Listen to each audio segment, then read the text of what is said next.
Good morning, boys and girls. We are going to be reading chapter in Farmer Boy called Sunday. So yesterday you heard about what life was like for Almanzo on a typical Saturday night. What does he do usually on a Saturday night?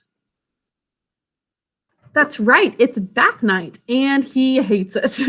And it sounds like quite a few of you felt the same way, that you just dread taking a bath, maybe especially in the winter time, because even though your bath time is not as cold as Almanzo's, because hopefully you've got plenty of hot water and a warm house.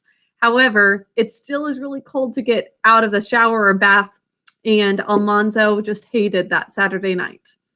Even though the Saturday night feeling of being clean and snug in bed afterwards is a really good one. So what is your typical Sunday like? Maybe some of you go to church. Maybe some of you spend time with your family. Maybe some of you really sleep in on Sunday because you have friends over, or you're staying up a little bit later than usual on Saturday night. Maybe some of you do cooking and chores around the house quite a bit on a Sunday so that you're ready for the week. We're going to find out what Almanzo's Sunday is like in our chapter today. This is chapter 8 in your book. If you've got a copy of it, please follow along. Now, when Almanzo trudged into the kitchen the next morning with 2 brimming milk pails, Mother was making stacked pancakes because this was Sunday. Do any of you get special breakfasts like pancakes on Sundays? Yes, that's what they do every Sunday. The big blue platter on the stove's hearth was full of plump sausage cakes, which is probably like a little sausage patty. Eliza Jane was cutting apple pies, and Alice was dishing up the oatmeal as usual. So it's a full breakfast. But the little blue platter stood hot on the back of the stove, and 10 stacks of pancakes rose in tall towers on it. There's a huge stack of pancakes. They're probably fairly small, but we also know how much they eat because they need all the energy for the work that they do. 10 pancakes cooked on the smoking griddle, and as fast as they were done, Mother added another cake to each stack and buttered it lavishly and covered it with maple sugar. Butter and sugar melted together and soaked those fluffy pancakes and dripped all down their crisp edges. Oh, this book always makes me so hungry. That was stacked pancakes. Almanzo liked them better than any other kind of pancakes. Now, Mother kept on frying them till the others had eaten their oatmeal. She could never make too many stacked pancakes. Is that what it's like for any of you? With maybe something that your mom or dad makes where it's just, they couldn't make enough because you and your siblings are just going to eat up anything that is made. They all ate pile after pile of them, and Almanzo was still eating when Mother pushed back her chair and said, "Mercy on us, 8 o'clock. I must fly." Mercy on us, it's 8 o'clock. What is she flying for? Now, we already heard in the last chapter that she's always flying, which means she's always in a hurry. Do any of you have moms like that who are always in a rush because there's so many things to do? Well, Almanzo says that Mother always flew. Her feet went pattering. Her hands moved so fast you could hardly watch them. She never sat down in the daytime, except at her spinning wheel or loom, and then it was her hands that flew. Her feet tapped, the spinning wheel was a blur, or the loom was clattering. Thump, thud, clickety-clack. But on Sunday morning, she made everybody else hurry too. Father curried and brushed the sleek brown driving horses till they shone. Almanzo dusted the sleigh, and Royal wiped the silver-mounted harness. They hitched up the horses, and then they went to the house to put on their Sunday clothes. Where are they off to? So on this Sunday morning, they're getting dressed up and getting the horse ready to go. Mother was in the pantry setting the top crust on the Sunday chicken pie. This is probably like a chicken pot pie. 3 fat hens were in the pie. They took 3 chickens to make this whole pie under the bubbling gravy. Mother spread the crust and crimped the edges, and the gravy showed through the 2 pine trees she had cut in the dough. She put the hot pie in the heating stove's oven. with the beans and the rye and Injun bread. Now Father filled the stove with hickory logs and closed the dampers, while Mother flew to lay out his clothes and dress herself. So she's even having to lay out Father's clothes, apparently. So they're getting everything ready. It's in the oven for them to eat later in the day. Now, poor people had to wear homespun on Sundays, and Royal and Almanzo wore full cloth. So there's different levels of cloth that they make things with. There's homespun, which is a fabric that's actually made at home. And then there's full cloth, which is a pretty simple fabric. But Father and Mother and the girls were very fine in clothes that Mother had made of store-bought cloth, woven by machines. So she's got her loom to make things at home, but these nice clothes were made with store-bought cloth. So maybe it's a nice silk or something that they actually go to town and purchase, and then Mother makes something out of that purchased cloth. So it's still homemade clothes, but with nicer fabric. Now she had made Father's suit of fine black broadcloth. The coat had a velvet collar, and his shirt was made of French calico. Very nice.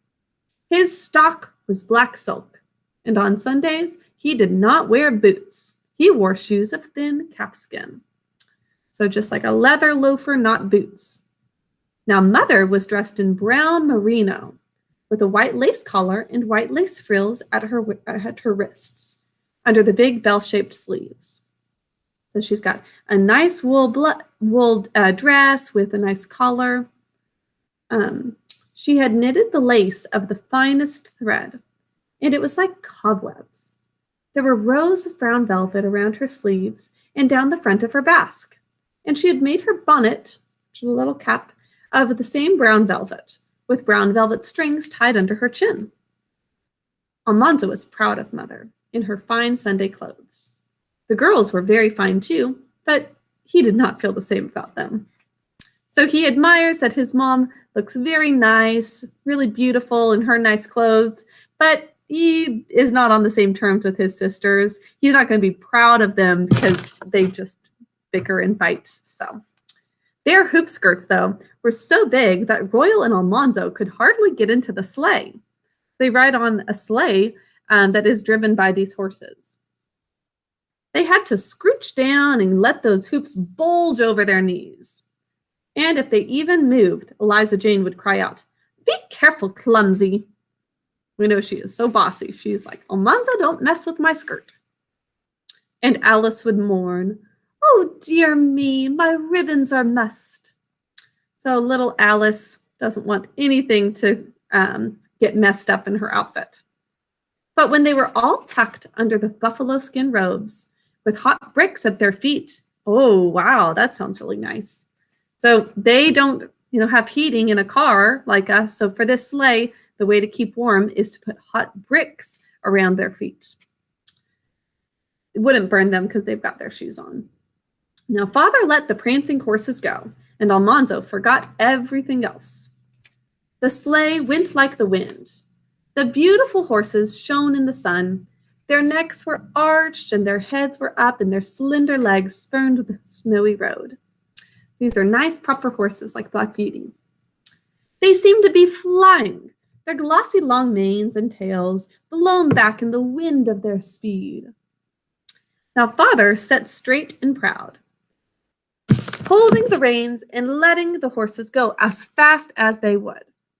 He never used the whip. His horses were gentle and perfectly trained, like Black Beauty. He had only to tighten or slacken the reins, and they obeyed him. Sounds kind of like, I'm trying to think of the person's name who is one of Black Beauty's last owners. Just a moment. Let me pull it up. I'm sure all of you have better memories and you can remember who it is.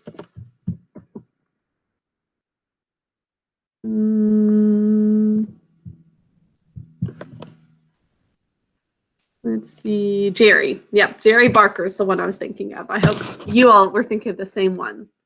So he just has very simple moves to let Black Beauty know what to do. His horses were the best horses in all of New York State, or maybe the whole world. which may not be very true, but they're wonderful horses, and Almanzo sees them as the best in the world. Now, Malone was 5 miles away, but Father never started till 30 minutes before church time. That team would trot the whole 5 miles, and he would stable them and blanket them and be on the church steps when the bell rang. So there they are going to church on Sunday morning. And instead of a parking lot where cars would go, they have different stables all lined up for the horses and the sleighs to draw into. And they went into this town, Malone, which is 30 minutes away from them. Well, it's 5 miles away, and it takes them 30 minutes to get there. Now, when Almanzo thought that it would be years and years before he could hold reins and drive horses like that, he could hardly bear it. So he is so longing to have a horse. We've already heard that. And he's longing to drive these horses. In no time at all, Father was driving into the church sheds in Malone. The sheds were one long, low building, all around the 4 sides of a square. Once again, like this. So it's going to be this long, low building where they each pull in kind of like a covered parking deck. So, just a moment. You drove into the square through a gate. Every man who belonged to the church paid rent for a shed according to his means, and Father had the best one. So according to their means according to how much they make. So Father pays more for his shed. He's got the best one, and he makes the most money, apparently, according to compared to everybody else in the church. You drove into the square through the gate. It was so large, Father's shed, that he drove inside it to unhitch, and there was a manger with feed boxes and space for hay and oats. So it's very comfortable. It's maybe just about as nice as it would be for them at home. But it's just for this little couple-hour temporary time that they are going to church and just leaving the horses there. Father let Almanzo help put blankets on the horses, while Mother and the girls shook out their skirts and smoothed their ribbons. Then they all walked sedately into the church. The first clang of the bell rang out when they were on the steps. After that, there was nothing to do but sit still till the sermon was over. So they don't go to like separate services at this time, and still it happens sometimes. People all went together, the entire family. And as we saw that Almanzo has to stay quiet at the dinner table, it's the same way when he goes to church. It was 2 hours long, the service. Now Almanzo's legs ached, and his jaw wanted to yawn, but he dared not yawn or fidget. Just like at school, we also saw that he can't fidget, which means to move around and kind of straighten yourself up in your seat. He must sit perfectly still and never take his eyes from the preacher's solemn face and wagging beard. Almanzo couldn't understand how Father knew that he wasn't looking at the preacher, if Father was looking at the preacher himself. But Father always did know. Even if he's looking at the preacher, he can tell if Almanzo is not looking. At last it was over. In the sunshine outside the church, Almanzo felt better. Boys must not run or laugh or talk loudly on Sunday, but they could talk quietly. Not during the service, but outside. And Almanzo's cousin Frank was there. Now, Frank's father was Uncle Wesley. He owned the potato starch mill and lived in town. He did not have a farm. So these are people who live in town, whereas Almanzo and his family live further away because they have that big farm. So Frank was only a town boy, and he played with town boys, with other town boys. But this Sunday morning, he was wearing a store-button cap. It was made of plaid cloth, machine woven, and it had ear flaps that buttoned under the chin. Now remember that Mother sometimes buys fabric from the store, but she still makes it. This whole cap is store-bought. Frank unbuttoned the little ear flaps and showed Almanzo that they would turn up and button across the cap's top. Have any of you seen hats like that before? Let me see if I can find one.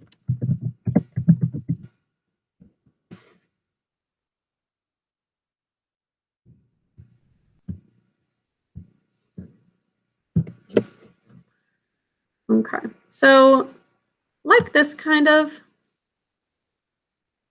So they can drop down like this to cover a person's ears, or they can be pinned up like this if you don't want them actually on top of your or over your ears.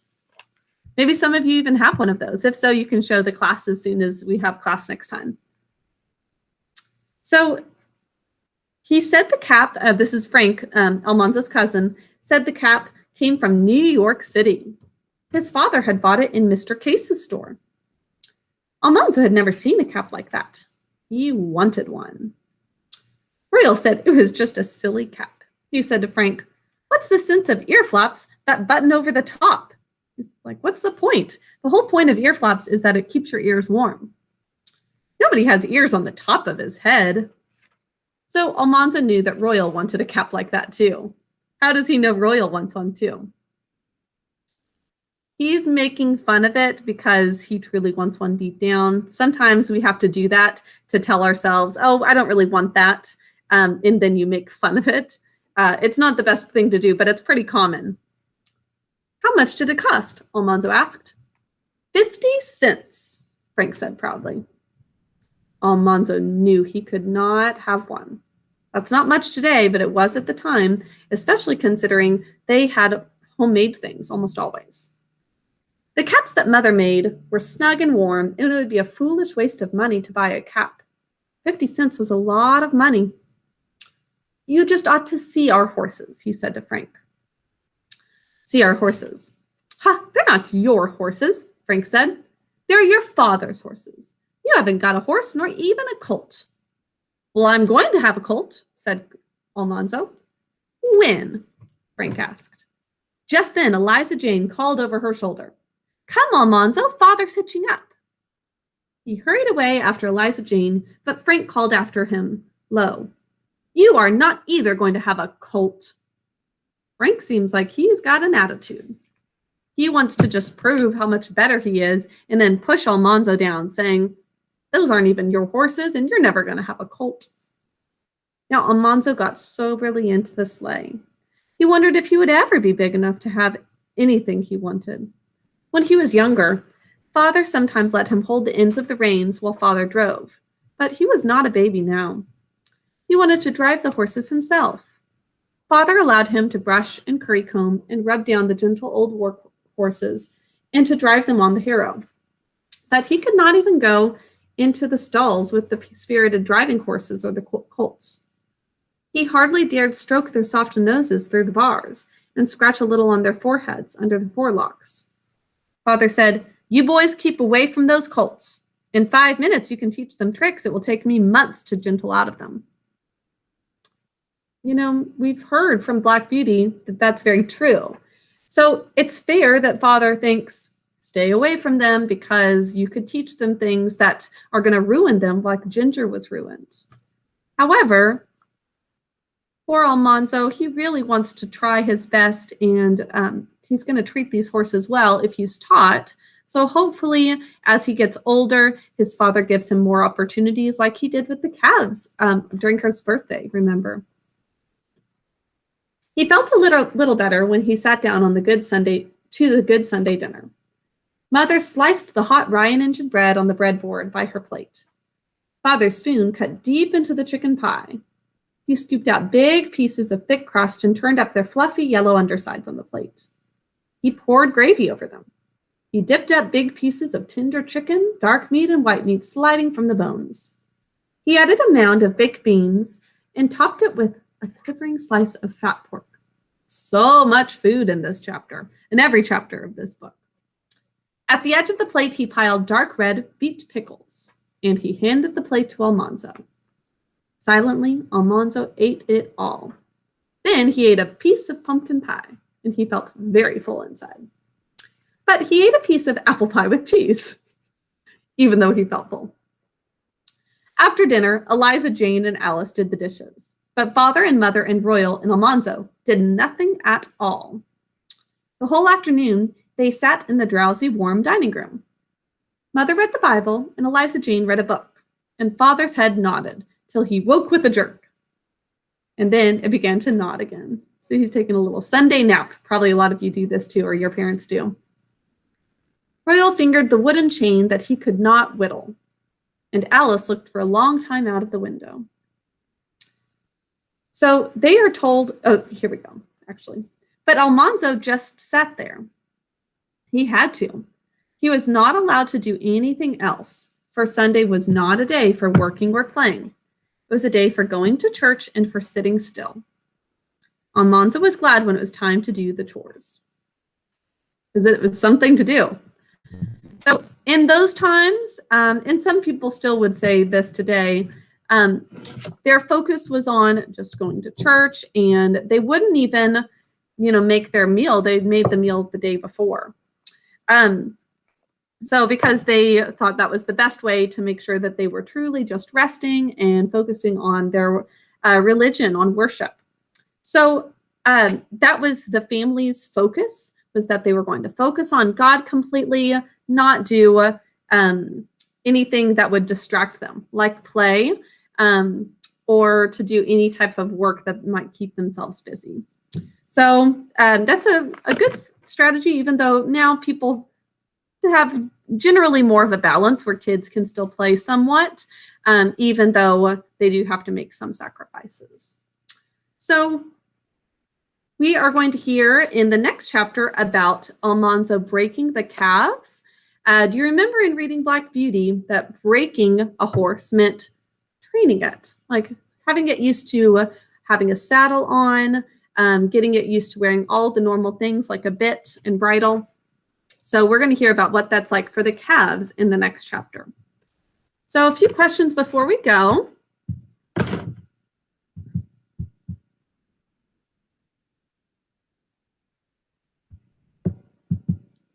So what does the phrase according to his means mean? They said that about father, that he had the largest shed because everybody had a shed according to their means. That meant according to how much money they made. So it showed that father made the most money at the church, even though Frank was really proud of his store-bought cap. Almanzo's family was wealthier. They just didn't spend their money on silly things. So why do you think Farmer Boy includes so many detailed descriptions of food? What do you think the reason for that is? I think there could be a lot of reasons. Some of it is that it's from Almanzo's perspective. So maybe Almanzo loves good meals. Also, it's interesting to hear what food was like for them at that time, hear how it's different and how they had these huge meals because they had to renew their energy for all of the things that they were doing that were so active. What are Almanzo's thoughts about his cousin Frank's store-bought cap? He likes it and he would want one for himself. He thinks it's special, even though it's probably not made as well as mother's homemade ones. But a lot of times we want what we can't have, like that phrase, the grass is always greener on the other side. Even if you have something much better, sometimes, sadly, we get jealous of somebody else just because we don't have what they have. Now, based on what Royal says, how does Almanzo know he wants a cap like that too? It's because Royal started making fun of it and Almanzo realized that shows that he actually wants it. And why does Almanzo look forward to chores at the end of a Sunday? Because he gets so bored of not doing any work or play that he looks forward to anything that's more active. So he looks forward to that part of the day. But it's really good for kids to learn to have certain moments of just sitting and being quiet and listening without always being very, very active. But poor little Almanzo does want to be active, so he's ready for something that's going to keep him engaged. So he does look forward to those chores. Okay, that's the end of the chapter. I hope that you are enjoying the book so far. We'll be reading the next chapter tomorrow, and it'll just be 3 chapters for the week. Thursday, we've got a little writing activity that's based off of the chapters that we've read. And then Friday, there's a little quiz. Talk to you soon. Bye.